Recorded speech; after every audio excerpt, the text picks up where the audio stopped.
Assalamu alaikum урматтуу кыргыз элим. Бул түрмөнүн аталышы Кызыл түрмө деп атап коюшкан. Бул түрмөдө канча деген мусулман бир туугандарыбыз кордук көрүп, жан беришкен. Видеону аягына чейин көрүп, видеого лайк басып, билгениңизди албетте комментарийге жазып коюңуз. Сириянын качып кеткен президенти Асад Башар мусулмандарга канчалык кордук көрсөткөнү азыркы учурда бүтүн дүйнөгө тарап жатат. Тирүүлөйүн адамды преске буту колун байлап, канча деген тоннанын үстүнөн бастырып, коркунучтуу кордук менен адамдарды өлтүрүп келген. Канча деген мусулман бир туугандарыбыз ошол түрмөгө кирип чыкпай калган. Азыркы учурда жакындары сүрөттөрүн ошол түрмөгө илип издеп жатышат. Тирүүбү же болбосо жансыз денесин дагы көрүшкөн эмес. Азыркы учурда бул түрмөнүн жашыруун комнаталарын издеп жатышат. Подвалга киргенден кийин, ар жак бир жакты көбөлөгөндөн кийин комнаталар дагы чыгып жатканын көрүүгө болот. Эгерде сиз ошол мамлекетте болсоңуз, жытына чыдай алам десеңиз, Кызыл түрмөгө кирип, беймарал видео съемка кылып чыксаңыз болот. Анткени бул түрмөнү ачып, жакындарын таап алсын деп ачып коюшкан. Азыркы шайланган президенти Ахмадам Али Шарам, мусулман.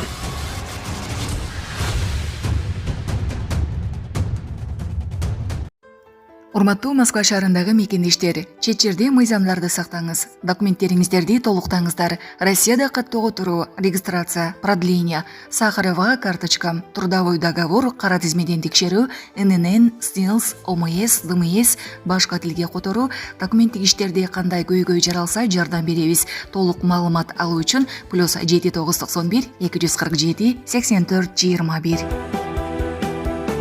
Bu binodagi mana bu xonalar askarlarni qolgan xonasi bo'lgan. Ya'ni o'sha qamoqxonani qo'riqlaydigan askarlarning xonasi. Mana bu joyda ovqatlarigacha bir narsalargacha turibdi. Mana voyenniy formalari, oyoq kiyimlari, yotoqlari. Hozir mana bu ko'rib turganinglar ushbu preslaydigan mana bu jihozda shu o'ldirilgan asirlar olib kelinib, mana bu joyda juda ham katta vaznda preslangan va o'ldirilib, mana bu joyda subhanalloh tilim ham kelmayapti. Ya'ni majaqlangan mana bu joyda. Qattiq pres nimasida, jihozida. Mana ko'rib turganinglardek, mana bu joyda hattoki mana shu nimasi ham turibdi. Soati mana bu jihozni shu joyda preslanib tamoman yo'q qilingan. Mana bu joyda qazishlar olib borilgan. Lekin subhanalloh. Mana bu qazishgan ekan. Bu yer osho. Qibla taraf qarab ko'ramizmi aka? Birodar bilan, aka bilan bismillah deb. Subhanalloh. Mana bu joyda ham qazishlar olib borilgan. Lekin bu yerda ham bir foyda bo'lmagan. Ya'ni binoning har tarafidan pastki qismlar uchun qazishlari olib borilgan. Mana bu xonada ham bor ekan mana. Ko'ringlar. Mana bu joyning ikkita qismidan, ya'ni oshxona deb ko'p odam videolarda kommentlarni ostida yozilyapti. Oshxonani burchagidagi bir qism deb aytilgan joy mana. O'sha videoda aytilgan joy ham qazilgan. Lekin bu yerlarni ham pastga ketishga yo'l topilmagan. Mana ko'rib turibsizlar. Mana bu ko'rib turganlar joy Alloh alam yonib ketgan.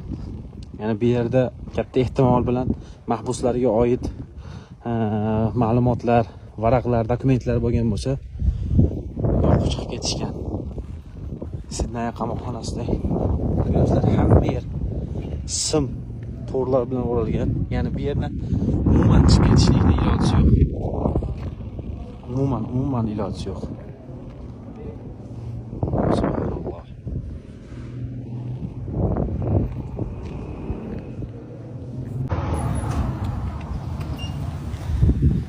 Mana bu devorga, ya'ni qamoqxonani eshigini devoriga ko'rib turganlardek rasmlar ilingan.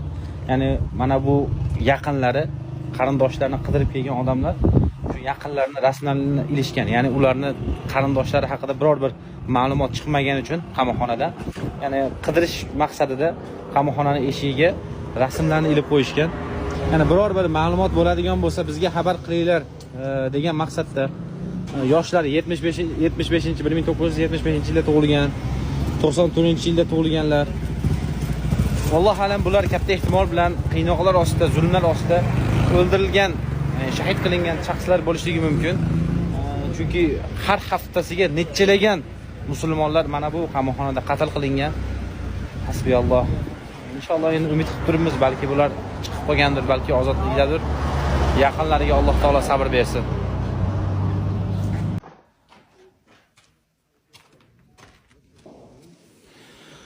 Hozir mana bu ko'rib turgan joylar, subhanalloh, mayidagi aholi bilan gaplashdik. Ular biroz bir mana bu mahbuslarni qay shaklda o'ldirgani haqida ma'lumot berishdi. Subhanalloh, bu narsani eshitib, ya'ni odam umuman biz mana shunday dunyoda yashayapmizmi, shu holatda yashayapmizmi deb o'ylab qoldik.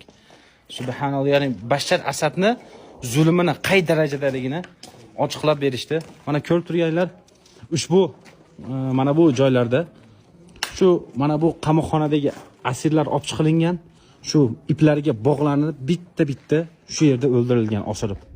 Balki otilib, balki osilib, ya'ni o'q izlari bo'lmaganiga qaraganda katta ehtimol bilan osilib o'ldirilgan. Ko'ryapsizlar, har qancha bir metrda nimalar turibdi, temirlar turibdi. Shu hatto bu kiyimi ham bo'lishi mumkin. Shu joyda osilib o'ldirilgandan keyin mana bu tarafda press mashinasi, ya'ni qattiq bosim bilan o'ldiriladigan, ya'ni parchalab tashlaydigan jihoz bor ekan. Hozir uni ham olib borib ko'rsatamiz. Shu jihozda katta kuch bilan presslashgandan keyin asid, ya'ni akkumulyatorlarda bo'ladigan modda, asid moddasi bilan odamlarning tanasini eritib tashlashgan. Subhanalloh. Ko'p do'stlar, mana bu joyda osilib o'ldirilgan mahbuslar. Hasbunalloh va ni'mal vakil.